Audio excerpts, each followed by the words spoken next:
These 5 banks will fund a brand new business with zero revenue, and almost everyone is applying to them completely wrong. I've used this exact strategy to deploy over $40 million to small and medium-sized businesses through Waiters Capital. So when a banker tells you no revenue, no funding, they're either lying or they don't actually understand how this game works. In the next few minutes, I'm going to show you 3 things. Number 1, the 2 funding worlds nobody explains. Number 2, the CRD formula that turns small $10,000 to $20,000 approvals into $75,000 or more approvals. And number 3, the exact 5-bank sequence we use to pull around $200,000 and 0% interest funding for a brand new LLC. Quick reality check. It's not the people with the best ideas who win in the funding game. It's the people who understand the rules. I watch people with average credit and brand new businesses get fully funded. I've also watched stronger businesses get denied over and over, and the difference was simple. No one ever showed them this playbook. So if you've been told you don't qualify or you're tired of getting offered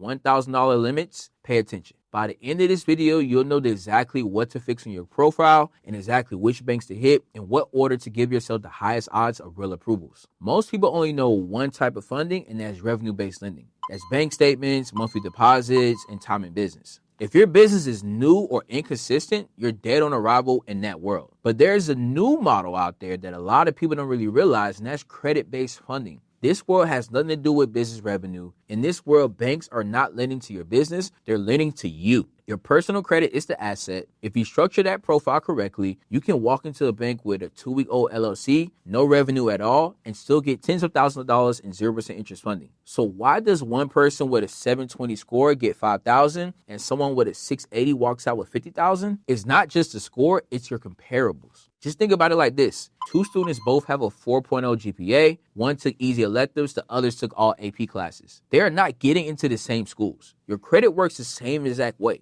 If your report is full of tiny credit builder cards, banks are not going to hand you $30,000. But if you got clean history, real limits from tier 1 banks like a Chase, American Express, and Wells Fargo, you've already proven you can handle the kind of limits you're asking for. That's where a simple framework comes into play called CRD. C stands for credit, clean history, low utilization, quality primary accounts. R stands for relationships. You bank where you apply before you apply. And D stands for deposits. Your 90-day average balance and your deposit behavior plays a big part. Same person, same score, same bank, no deposits, no relationship, and you get a small limit. Solid deposits and a real relationship, you get multiples of that. CRD is the difference between getting something and getting life-changing limits. Quick break. If you're watching this, you've probably thought about making real money in funding instead of just watching YouTube videos about it. This week, I'm hosting a free workshop where I'll show you exactly how our students are closing $5,000 to $25,000 commission checks on deals as big as $50,000, $100,000, even $250,000. In 60 minutes, I'll walk you through the business model, how to find deals, and what I do if I had to start from scratch.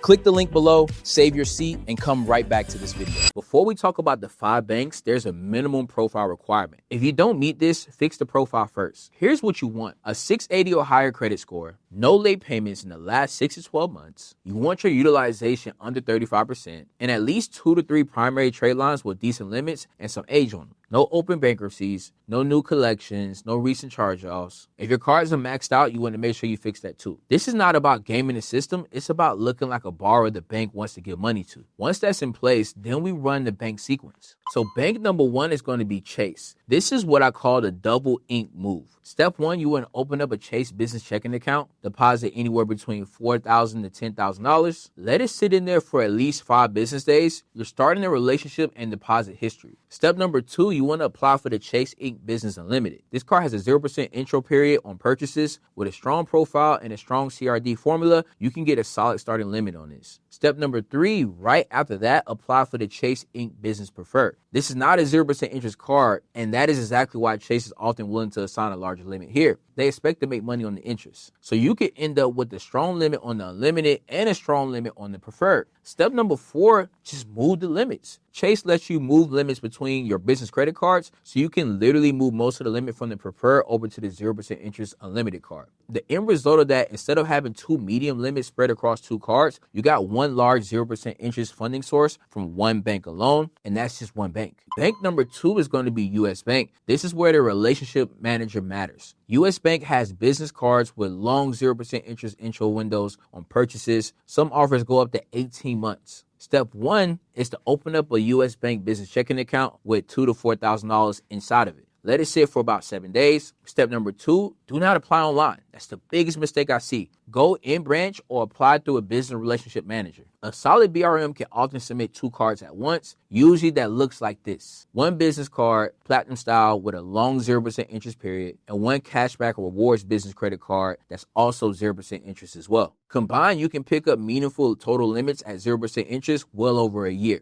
Again, with zero business revenue, if your profile and CRD are dialed in, now let's move into banks 3, 4, and 5, where the credit bureau strategy and the pre-approval rules really matter. Bank number 3 is going to be Truist. Truist often leans more on Equifax or a different mix of bureaus than Chase and U.S. Bank, which tends to hit Experian or TransUnion more. This actually matters because you can add Truist into the same funding sequence without stacking too many hard inquiries on one credit profile. Here's how you run it. You want to go in branch, open a Truist business checking account, start the relationship, then apply for the business credit card in branch or over the phone or through a banker as well. Don't rely on a cold online application. With a good CRD setup, you can add another 5-figure limit from Truist on top of what you already pulled from Chase and U.S. Bank while keeping your overall credit profile looking good. Bank number 4 is American Express. This is all about relationship first. Amex is different because it's pre-approval checks. Those checks don't always require hard pulls up front. Most people rush straight into business credit cards and it end up with tiny limits. You want to do this instead. Step 1, start with Amex on the personal side. The Delta Gold card is a good card to get started off with. It's easy to get approved for, and it's the easy entry point when it comes down to it. Step number 2, once you establish that relationship and you've shown good behavior with Amex, then apply for the business cards like the Blue Business Plus or the Blue Business Cash. At that point, Amex already knows your spend behavior and your risk, so it's much easier to get meaningful, good, high limits starting out.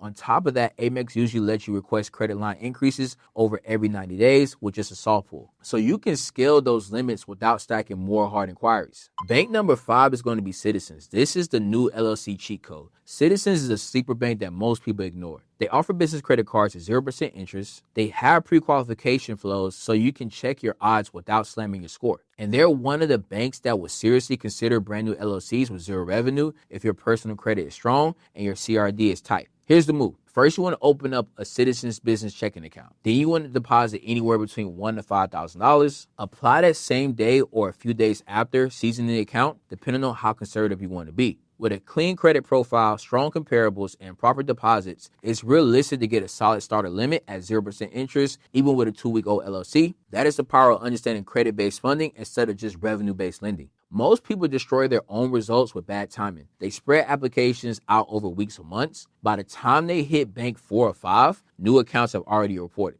Utilization and total exposure look higher, underwriting tightens, and limits drop. You want a 24 to 48 hour window? Here's a simple round 1 sequence. Step 1, go to Chase, U.S. Bank first. They're more inquiry sensitive and usually hit Experian and TransUnion. Then after, for step 2, you want to run the Truist and Citizens. They tend to lean more on Equifax or a different mixture of bureaus. And then step 3, you want to build your personal Amex relationship in parallel, then layer in business credit cards from Amex as well once you establish that relationship. This way, each bank sees a relatively clean version of you, of your profile, before the new accounts update across all 3 bureaus. Then you set up round 2. Business inquiries are often not meant to live on your personal reporting terms. So after round 1, you dispute business credit inquiries off your credit profile. But once you remove those, they go for funding again. Experian usually clears up the fastest. Equifax and TransUnion take a couple of weeks. 30 to 60 days after round 1, you run a second funding sequence. Now you have more relationships and more deposits, but you don't have a bloated inquiry profile. If you take 20-25% of your first funding round and park it across new existing banks, you are literally seeding your next round of approvals before the 0% interest periods even expire. Conservatively, across both rounds, you're looking at around $200,000 or more of 0% interest funding.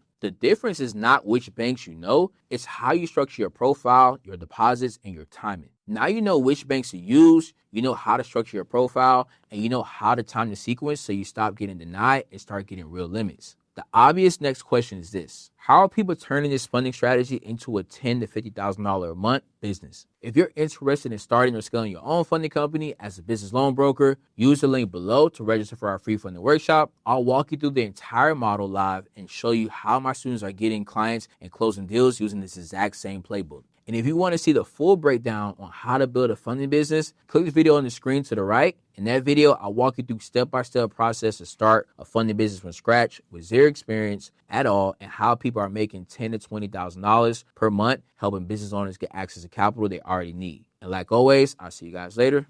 Peace.